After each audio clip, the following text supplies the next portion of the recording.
these webinars are produced by the Business Regulatory Support Team.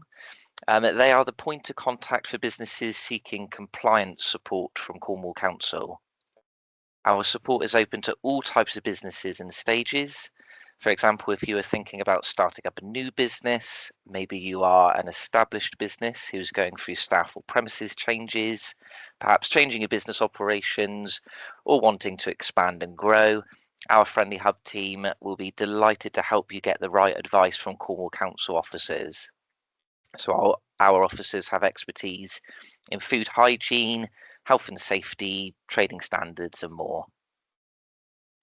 Our mission is to help your business avoid costly consequences from non-compliance, protect your reputation, and support you and your team to run safely, legally, and successfully. These webinars are also supported by the Cornwall and Isles of Scilly Growth Hub. They have a very friendly team and offer a free business review. In this review, they will help you discover all of the business support available to you, from business support programs to funding and free events to fuel your business's growth. So, as I mentioned, there are a number of webinars in this series scheduled over the course of this year. We'd love for you to join them if you can and spread the word. They're completely free. They contain valuable information compiled by various teams across the council.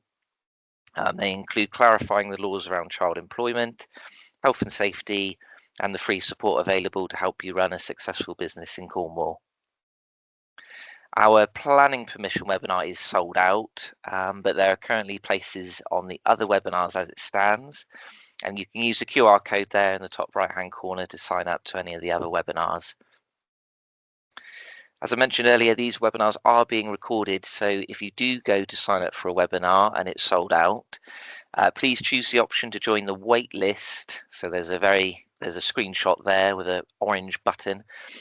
So yeah, click that button, join the wait list, and then you'll be notified when the video is available to view after broadcast. So thank you for listening to me. Not to waste any more of your time, thank you for joining. I'm now going to hand you over to Dom. And again, if you have any questions, please do feel free to join in on the chat. Thank you very much. And Dom, if you're ready, over to you. Yeah, thanks, Luke. I'll just share my my slides. So hopefully you guys can see those okay now. If not, let me know. Perfect. Brilliant. Okay, yeah, good morning, everyone, and welcome to this this net zero webinar. So what we're going to touch on is net zero. What is it, why it's important, and what your business can do. Just as a brief introduction to myself, so my name is Dominic Ballion. I'm an environmental consultant at GEP Environmental, who are part of MABA, a sort of larger consultancy. So what we do day to day is basically environmental and energy management consultancy work. So we support organisations to reduce their carbon emissions, work towards net zero, but also on a wider range of sustainability issues as well. So we provide support to organisations within the public sector and the private sector, all the way through from large corporate firms down to SMEs and sole traders. And as part of our consultancy services, we also provide a range of online and site-based training as well. So that's us in a nutshell. Please feel free to reach out for any further information about our services. So just in terms of the outcomes from today's webinar, these are a couple of things we're going to be covering. So we're going to start by looking at an understanding of what climate change is and the potential impacts of climate change on the Cornwall area. We're going to look at some of the national and local climate policy that's in place and the role that local authorities play within that. And then we're going to move on to sections about how your business can firstly start reducing your carbon emissions and work towards net zero. And secondly, stay compliant with regulations and legislations within the UK. So moving on to the first section then, just going to set a little bit of the scene and the context behind what we're going to be talking about today by looking at what climate change is in a nutshell. And the first thing to touch on there is a couple of key terms and the differences between them. So the first couple of key terms we're going to look at are weather and climate. So these are obviously day-to-day terms that you guys will be familiar with, but there are some key differences and we should know what we're talking about and when. So when we're talking about weather, what we're referring to are short-term changes within our atmosphere. So these are localized, quick changes in terms of it's raining 1 minute, it's sunny the next minute. Those sorts of things can happen minute to minute, day to day, more short term and more localized. Climate, on the other hand, is a little bit more than that. So it describes more the average weather conditions in an entire region. So it's a lot more widespread when we talk about climate, and it's also over a much longer time period as well. So when we're talking about climatic changes, we're talking about changes over sort of 30, 40 years at least. So just a couple of key differences there. And then a couple of other key terms are these two on the screen now. So global warming and climate change. And you'll see these used very interchangeably in the news and everything, but they actually do have very different meanings. So when we talk about global warming, what we're describing is a gradual heating up of the Earth's atmosphere. So it's the average Earth's temperature across the whole globe increasing. So it doesn't necessarily mean warming on a local scale. For example, in the UK, we've had a couple of record-breaking hot summers. Not at the moment, I know it doesn't seem, but we have had that recently. That's not what global warming is. Global warming is the average Earth's temperature increasing. Climate change is slightly different. It's still widespread changes in weather patterns, but it's not necessarily just warming. So it can be changes in rainfall, wind patterns, sea levels, those sorts of things. So what we say is that global warming is the main driver and the main cause of climate change, which are these widespread changes in weather patterns that we're seeing across the globe. So just a little bit of information about how global warming works. So we have what we call greenhouse gases within our atmosphere, and there's a few listed on the slide there that you'll be familiar with: carbon dioxide and methane, nitrous oxide being probably the main ones, but there's also fluorinated gases and some other smaller ones as well. And the way that global warming works is that sun's energy comes down to Earth, it reflects off the Earth's surface, and then it can't escape the atmosphere because it gets trapped by greenhouse gases. So essentially, these greenhouse gases act like a blanket, sort of insulating the Earth. What we're seeing now is that this sort of greenhouse effect, this global warming, is becoming a lot more enhanced. So this is a very natural process normally. Without this process, the Earth would be about 30 degrees colder and a lot sort of very hostile to life. But what we're seeing now is the increased number of greenhouse gases within our atmosphere because of human activities is essentially thickening that blanket around the Earth. So what we're doing is we're trapping more energy from the sun within our atmosphere, and it's causing the average temperature of our atmosphere and our planet's surface to increase. So that's a little bit around the mechanism of global warming. So where do these greenhouse gases come from? So we describe two main sources of greenhouse gases, the first being natural, and the second being anthropogenic or human caused. So I mentioned that greenhouse gases are very, very natural, they're always in our atmosphere naturally. And there's a few different sources for those, things like plant decomposition and respiration. Natural disasters like volcanic eruptions release greenhouse gases into the atmosphere. Forest fires are a very natural phenomenon. So they also release carbon that's been stored in plant life. And evaporation from large bodies of water, so rivers, seas, lakes, also releases greenhouse gases into the atmosphere. The trouble is, what we're seeing now is an increase in anthropogenic or human-released greenhouse gases. And there's a number of sources on the slide there that you'll be familiar with. So the burning of fossil fuels releases carbon from those fuels, particularly in large industry. Agriculture as well is one that people don't tend to think of as much, but is quite carbon intensive, particularly things like meat production and beef production in particular, releases a lot of methane into the atmosphere. Transportation is obviously a very key one. So driving, getting the train, long haul travel, and particularly flights as well also contribute to anthropogenic greenhouse gas emissions. And I mentioned large scale industry. So a lot of large corporations in their manufacturing processes will burn fuels that are releasing these greenhouse gases into the atmosphere. And so those are the reasons we're seeing this sort of increase in those greenhouse gases within our atmosphere and that enhanced global warming effect. So we've got a few graphs on the slide here, and I know these are quite difficult to see. We're going to zoom down a little bit further into these graphs in a minute, but this is just starting to look at the correlation between greenhouse gases and temperature. And what it's showing is the increase in the CO2 concentration within our atmosphere. So we're just going to dive down a little bit deeper into a couple of these graphs. So what you've got on the left-hand side is the concentration of CO2 in our atmosphere.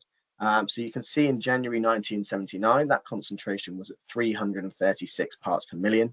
If you look further up that graph on the left-hand side, you can see that in 2017, that has risen to 406 parts per million. So quite a steep increase, which is then indicated on the right-hand side of the slide. So you can see that quite steep graph. If we were to zoom back even further, back to pre-industrial times, you can see that the concentration of CO2 back then was about 278 parts per million.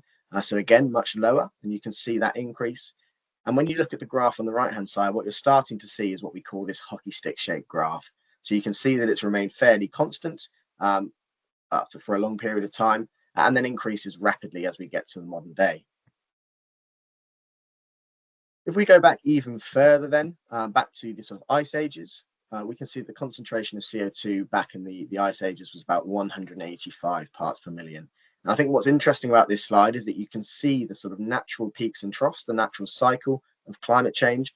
No one is disputing that climate change is a very natural process, but what you can see on the far right of the graph is how far we've gone beyond the sort of natural cycle of CO2 within our atmosphere. And that's why we're getting such severe impacts of climate change now. So what are the impacts of climate change? Well, we're going to touch on a few. And this next diagram is something that I think demonstrates a few of the different impacts quite well. So what we've got in the center of this diagram is what we call the drivers of climate change. And that is what we've discussed. It's greenhouse gases being released into the atmosphere, causing that enhanced greenhouse gas effect. And that is the main driver of these wider climatic changes. But the middle band of this diagram then shows those wider changes to our climate systems. So you've got things like rising sea levels and melting ice. A lot of these go hand in hand. Warming oceans as well, more extreme weather, changes in ocean currents as well. Ocean acidification is one you'll see in the news all the time, causing damage to coral reefs and other marine species. And then just general heating of land and air as well as oceans as well. So those are the widespread changes to our climatic systems. And what those changes to our climate systems have is then impacts on localized populations and localized areas. And those impacts are shown in the outer band of this diagram. So there's a number of different things shown here. You've got things like food insecurity and risk to water supplies and the inevitable conflict that comes with that.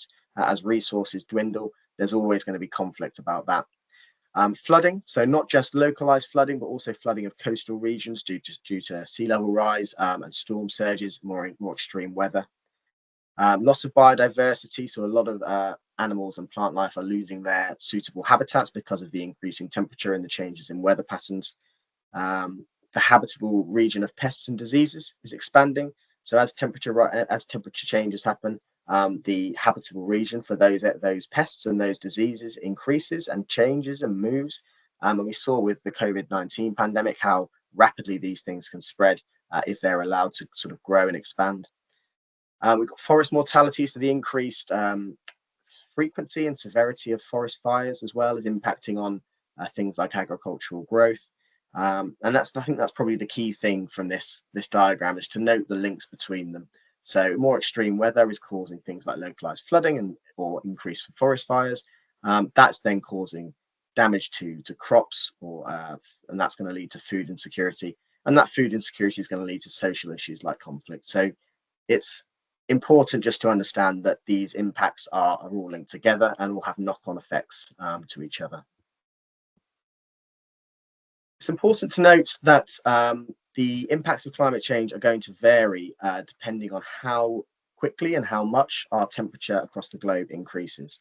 So what we're going to go into is a couple of different scenarios, but it's just important to note that the impacts felt at 1 degree of temperature increase are going to be very different to temperature impacts felt at 4 degrees. So if we just look at a couple of examples of that, so a 1.5 degree increase is what we've got on the slide here. And it's important to note that we're already at about 1.1 degrees of increase since the late 19th century, purely as a result of these anthropogenic carbon emissions. So a 1.5 increase in temperature could result in a lot of different damaging impacts, things like 1 in 10 plants or insects losing half of their habitable area. a half-meter rise in sea levels. I'm sure if you live in coastal regions, you can picture what that might look like within your local area, and how your sort of sea defences, etc., might be able to cope with that. A risk of an ice-free Arctic summer in any one year. So you'll see in the news that the ice in the Arctic shrinks during the summer and expands during the winter. And what we're at risk at 1.5 degrees is that that shrinks to nothing within the summer. An increase in average rainfall of 2%, and conversely, a lot of people exposed to severe drought as well, as rainfall becomes more unpredictable. And then a 70 to 90% further decline in coral reefs. So again, this is something that's touched on in the news fairly regularly, but it's going to be 70 to 90% worse off at 1.5 degrees. If we were to compare that then to a 4-degree increase in temperature, we're going to see a lot more severe damaging effects, really. So an irreversible loss of that polar ice, it would not come back during the winter. And also the melting of the Arctic permafrost. Also, there's a lot of greenhouse gases stored in the permafrost in the Arctic. So as that melts, those gases are released to our atmosphere, and that enhanced global warming effect kicks in even more, and the temperature rises again. So it's sort of a positive feedback mechanism of damaging impacts. Sea level rises of about 1 to 2 meters. Again, picture what that looks like in your local area. And the extreme weather and flood threats leading to a lot of people being displaced from their local communities. Global pollution haze as we continue to burn the rainforest and other great forests, and failing crops causing severe food supply issues around the globe, and the conflict that comes with that. And then a loss of a lot of plant and animal species, so mass extinctions. Things like coral reefs and polar bears are long gone. So those are just a couple of examples, some of the impacts we could feel at different temperature changes. And what we're going to just have a look at on this slide is the impact on a more local scale, so across Cornwall. And there's a number of them listed on the slide there, so we'll just touch on a few. So we've got rising sea levels, and this is going to be quite a key one for Cornwall, as Cornwall is likely to see probably the highest across the UK in terms of sea level rise. Predictions are showing up to 1 metre of sea level rise by the end of the century. So again, think about how sea defences are going to be able to cope with those within your local areas. More floods as well. So this is something that's obviously impacted Cornwall quite strongly over the past, but these sort of freak weather events with increasing severity and intensity of rainfall is going to cause a number of larger flood issues, things like the Boscastle floods in 2004, or Coverack in 2017. That's another impact that's going to impact on Cornwall. And also heat waves as well. So I mentioned we're seeing a lot of record-breaking hot summers. That's going to continue. And what we're going to see is more cases of droughts, things like hosepipe bans coming in, water shortages, and that's likely to impact Cornwall particularly strongly. A few of the other ones on the slide there, so stronger storms. Obviously, Cornwall's our sort of first port of call for any storms coming across from the US. And we've seen over the last couple of years that these are becoming more frequent and more severe. Increased coastal erosion as well. So I'm originally from the Jurassic Coast in Dorset. And I've seen firsthand the sort of increase in pace of that coastal erosion. And that's likely to be a big issue for Cornwall. Ocean acidification as well, damaging the sort of health of our oceans and damaging marine species.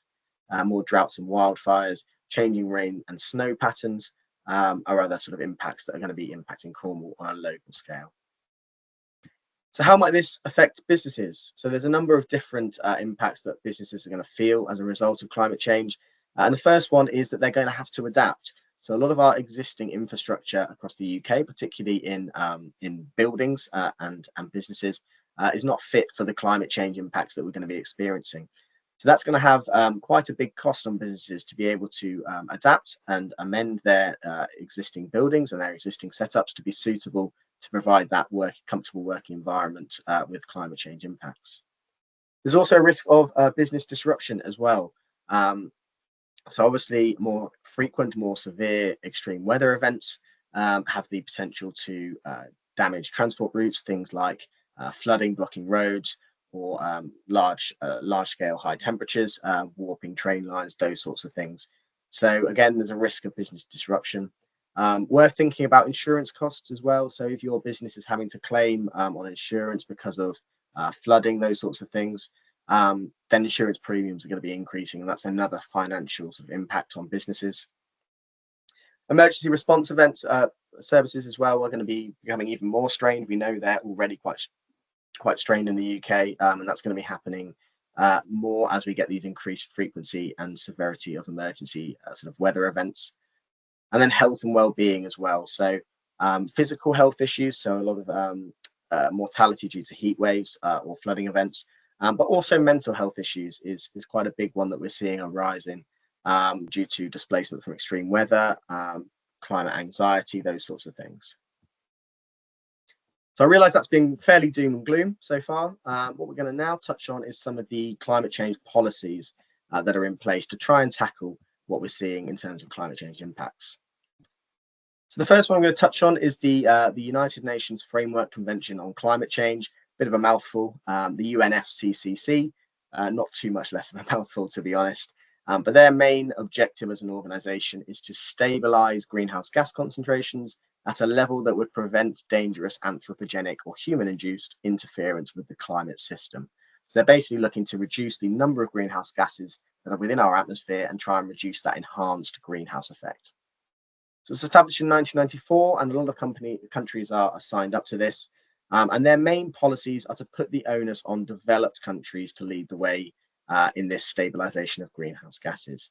So obviously the Western world tend to be the more developed countries, and they are largely responsible for the historical emissions and the historical greenhouse gases that we've seen within our atmosphere. And what this organization is trying to do is balance the needs of those developing countries, so those less developed ones at the moment, to develop economically.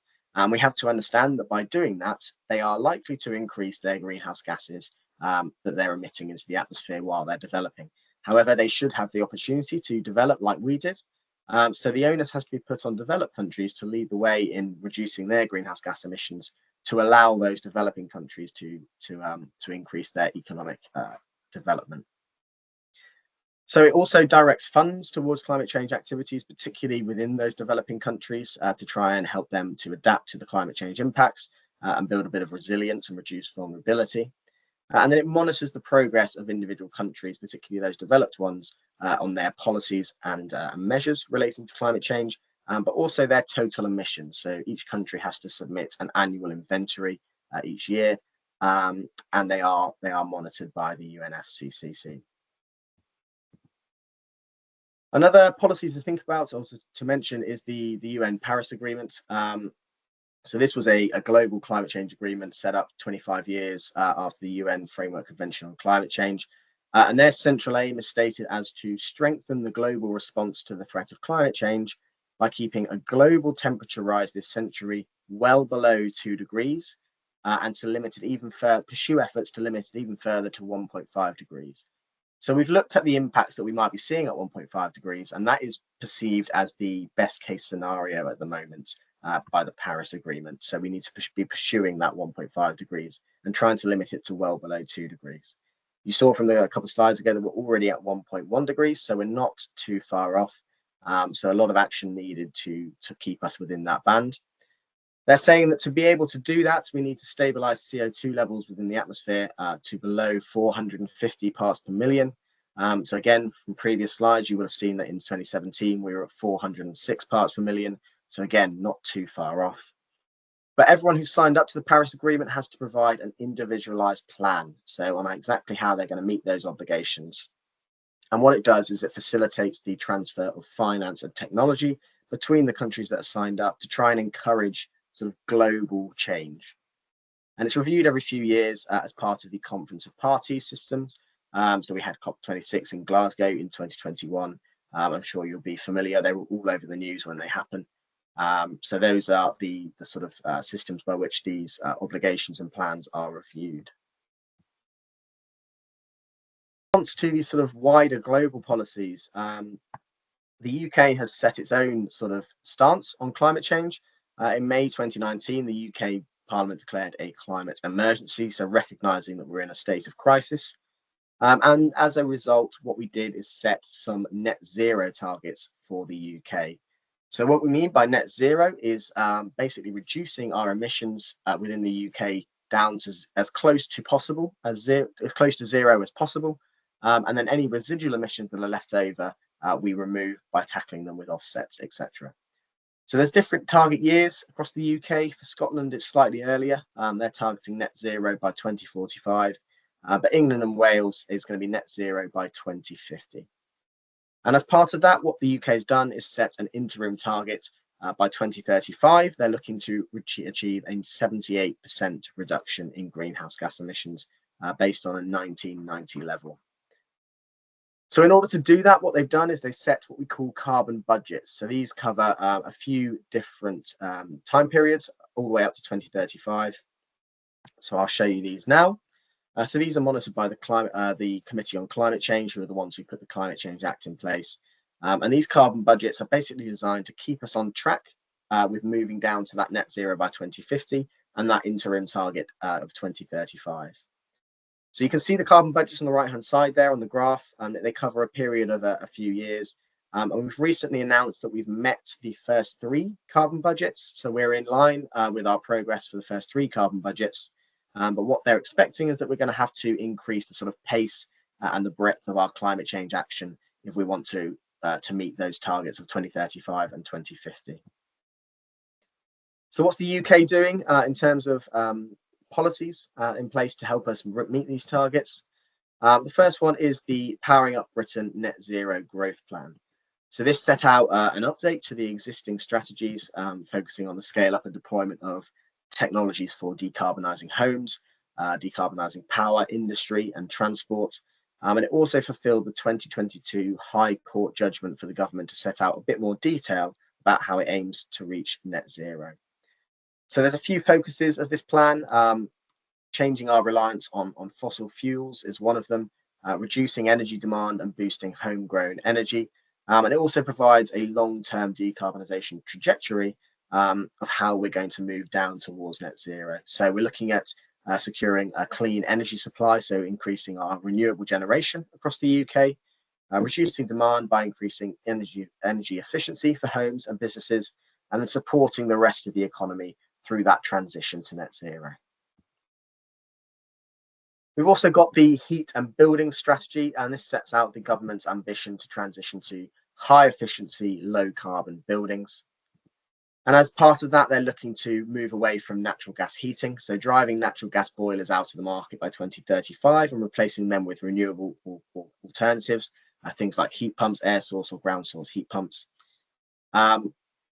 And then the finance behind this policy is likely to be driven by transferring the cost of those subsidies paid to renewable electricity generators. So a little bit set out there in the heat and building strategy about how the government's looking to move towards this these low carbon homes. A couple of other policies that you might be familiar with. So the ban on the sale of new petrol and diesel cars by 2035. Obviously this has been pushed back from 2030, which is not something we want to see, but the infrastructure does have to be in place to be able to bring that ban in.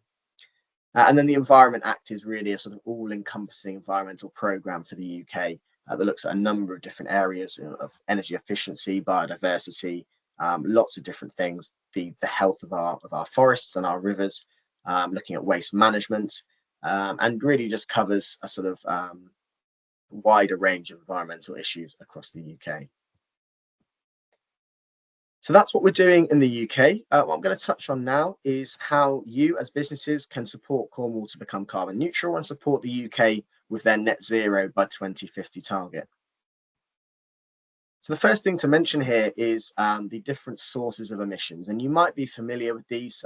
You're quite often seeing them in the news now, but we split carbon emissions into scope 1, 2 and 3. So scope 1, what we refer to are direct emissions. So these are emissions from burning fuels in your owned buildings or your owned vehicles. So things like natural gas for heating or other heating oils, any petrol or diesel that you're burning in your company fleet, your owned vehicles, aircon units as well, the use of those chemicals in aircon units. So anything that you're directly using on site counts as your scope 1 direct emissions. Scope 2 is slightly different. So again, it's relating to your electricity usage, essentially. So this is your energy indirect emissions. So you are not responsible for burning the fuels to produce that electricity. So they're not your scope 1, but you are the user of that electricity. You're the end demand for that electricity. And so it counts as your energy indirect or your scope 2 emissions. And then scope 3 essentially covers everything else. It's a massive, massive category, and I can't go into too much detail on it now, but it includes basically everything upstream or downstream of your business.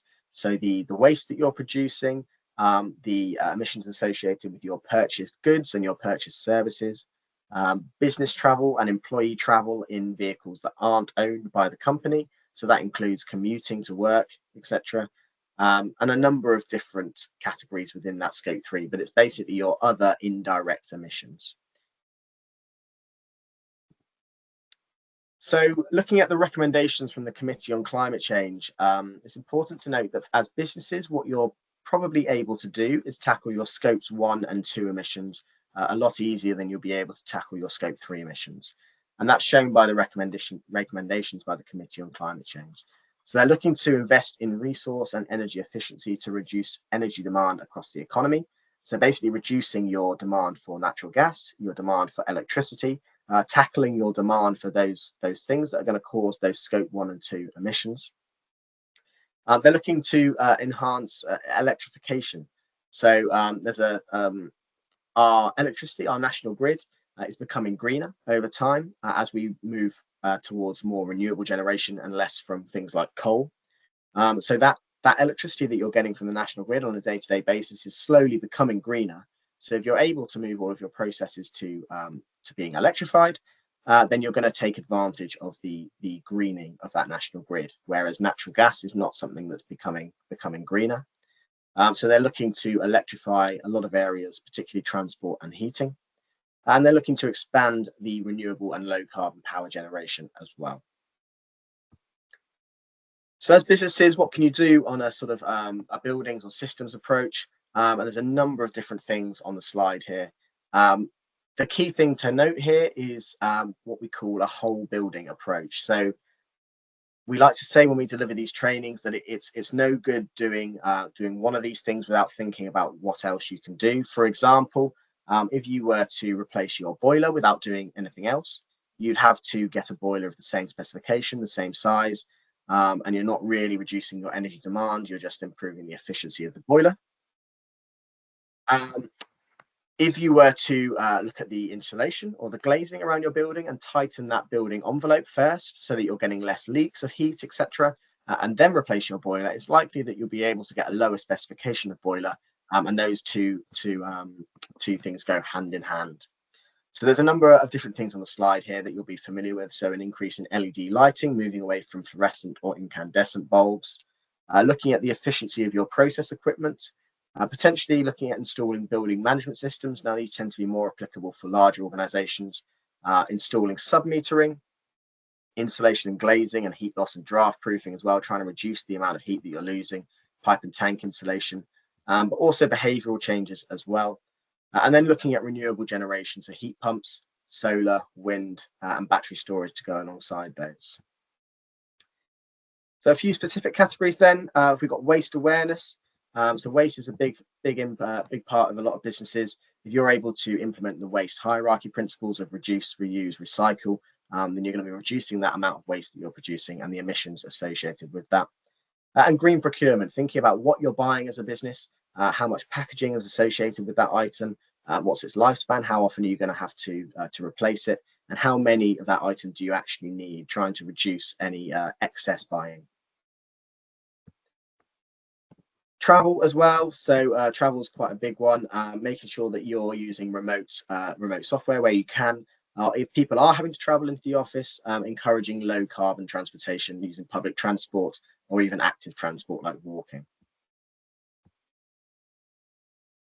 It's important to note that a lot of these things that you can implement across your business will have both cost and carbon savings. These tend to go hand in hand. There might not always be cost savings. For example, if there's an anticipated increase in utilities cost, so where you're replacing a gas boiler with a heat pump, you're going to be increasing that electricity consumption. But generally, the rule of thumb is that cost savings and carbon savings tend to go hand in hand. And then finally, before we go on to compliance, it's just important to note that a lot of these solutions have strategic benefits for your organization. So you will have heard of ESG, environmental and social governance, and CSR, corporate social responsibility. So these are basically your business operating in a socially and environmentally responsible manner. And there's a number of different benefits of this, particularly brand enhancement, attracting more consumers, etc., becoming more attractive to investors or other shareholders or stakeholders, becoming the employer of choice for employees. We're seeing a lot of people choosing businesses to work for based on their sustainability credentials now. And there's a number of different ways you can look at this. You can look at setting net zero targets, particularly through the Science-Based Targets Initiative. Look at your environmental management and your compliance, making sure that you are regularly updating your environmental reporting and staying compliant with legislation, which we're going to touch on shortly, and looking at the efficiency of your buildings and your built environment as well. Okay, so just my last few slides are going to be looking at a bit of compliance. So how can your business stay compliant with environmental regulation and legislation across the UK? So there's a few different schemes here, and the first one is SECR, or Streamlined Energy and Carbon Reporting. So who has to report under this? Large unquoted companies and who meet two of the following criteria have to report under this. So those criteria are a balance sheet of 18 million or more, a turnover of 36 million or more, or 250 plus employees within your organization. So if you meet two of those criteria, you are required to report under SECR. So what do you have to report? The minimum reporting requirements include the energy use in kilowatt hours and the emissions in tons of CO2 of your scope 1 and 2. Information around the methodology by which you've calculated that and collected your data. A narrative description of any efforts that you've taken to improve energy efficiency over the last 12 months, the last period. An intensity ratio, so for example, your emissions per £1 million of turnover, and equivalent figures from previous years. So they have to be able to see a comparison between previous years and current years. So those are the minimum reporting requirements, focusing on scope 1 and 2, so your on-site fuel usage, your company fleet, and your electricity consumption. We've also got the Energy Savings Opportunity Scheme, or ESOS, and this is a similar one, but it's a mandatory energy assessment scheme for organisations in the UK. Again, there are minimum requirements for you to be able to meet this. So if you meet one of the following criteria, so if you have 250 plus employees, or you have a turnover of 44 million and a balance sheet of 38 million, then you are required to report under ESOS. So to comply with ESOS, you have to review the total energy use and energy efficiency of your business and identify cost-effective energy savings opportunities to be able to reduce energy usage and increase energy efficiency. And so there's a number of different ways you can comply with this. The first one is to get an ESOS compliant energy audit done for your business. So this has to be done by appropriately qualified personnel. It has to cover 95% of your total energy use across your buildings and your transportation. And those audits and evidence provided need to be signed off by an approved ESOS lead assessor. So you need to get someone external who's qualified to do this, and it has to be signed off by a nominated director before submission. The other way you can do this is by being covered by ISO 50001 energy management systems. So having that certification is a direct route to ESOS compliance as well. Then the final one I'm going to touch on is PPN 0621. So this may be relevant for some of you on the call. This is a procurement policy note for taking account of carbon reduction plans when you're procuring major government contracts. So it applies to all central government departments, and basically when you're procuring goods or services with an anticipated contract value above £5 million per year, you have to have a carbon reduction plan in place that is in line with PPN 0621. So it has to confirm your commitment as a supplier to achieving net zero carbon by 2050 in the UK.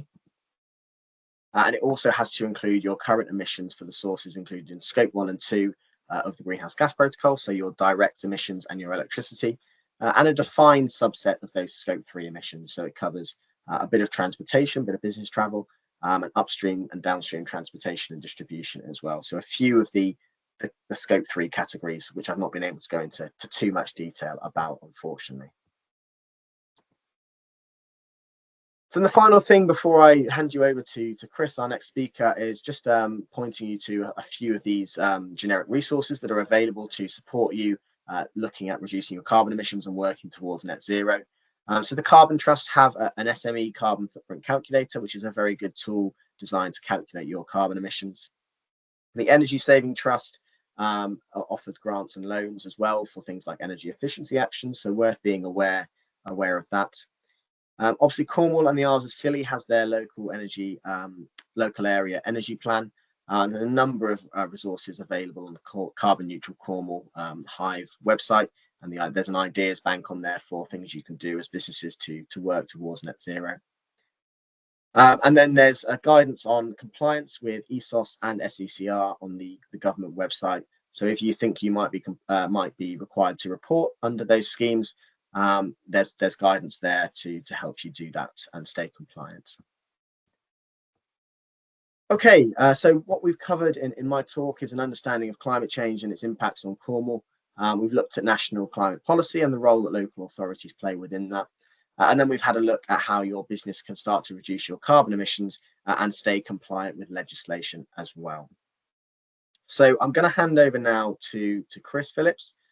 So I'll let him introduce himself. But yeah, thank you very much. Over to you, Chris.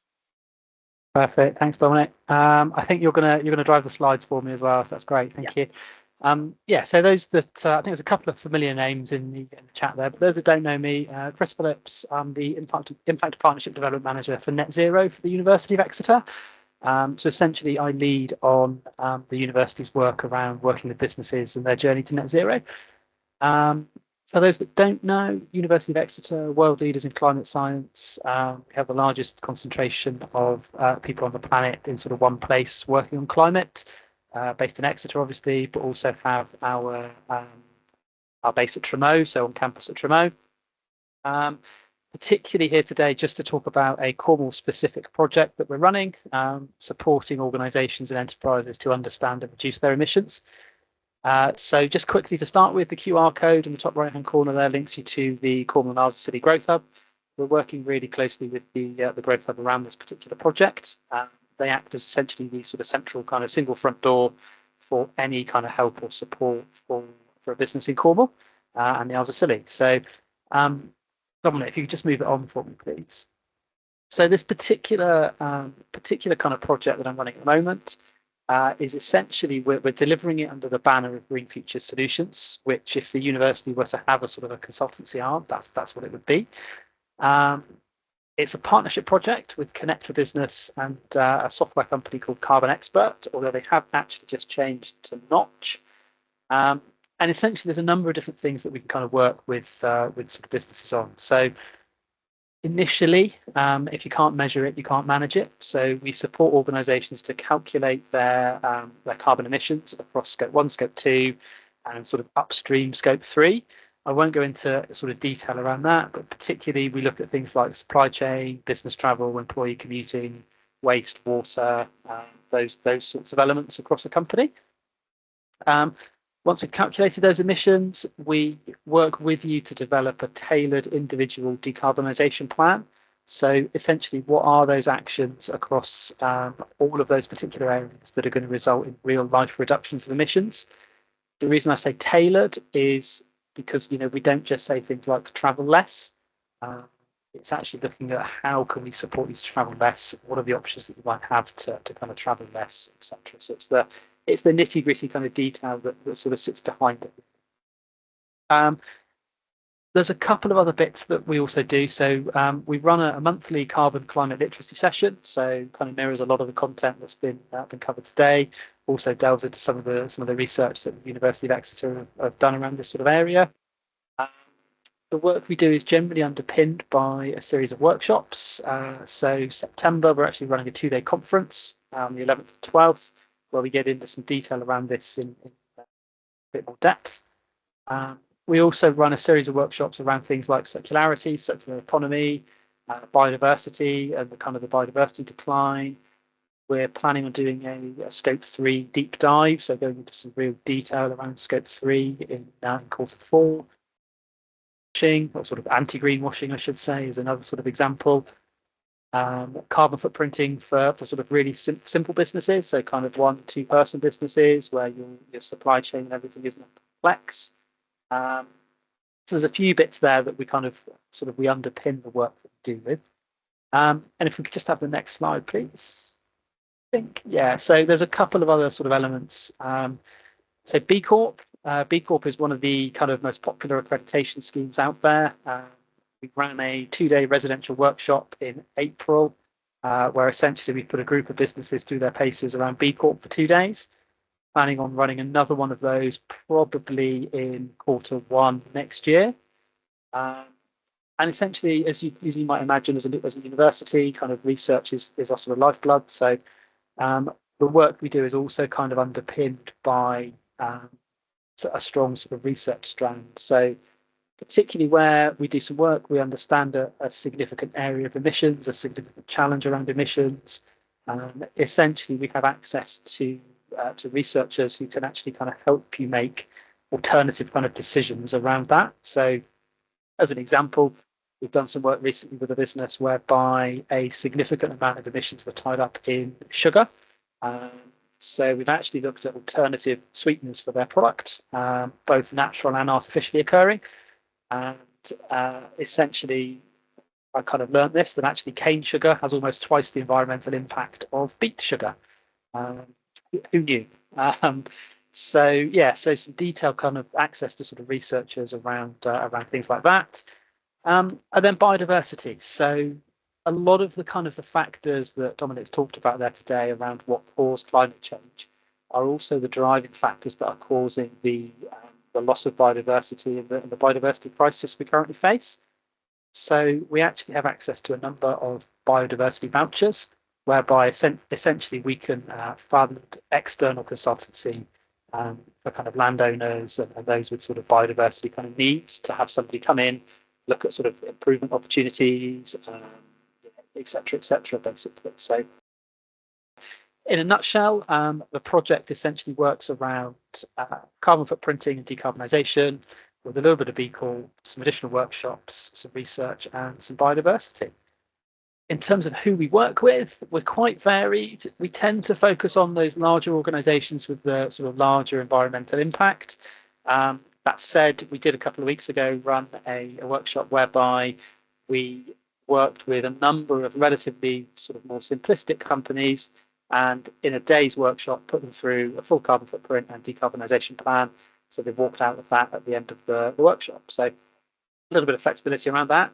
And I think that's it. If we could just have the next slide. Yeah, that's it. So just a little bit of a summary around the university.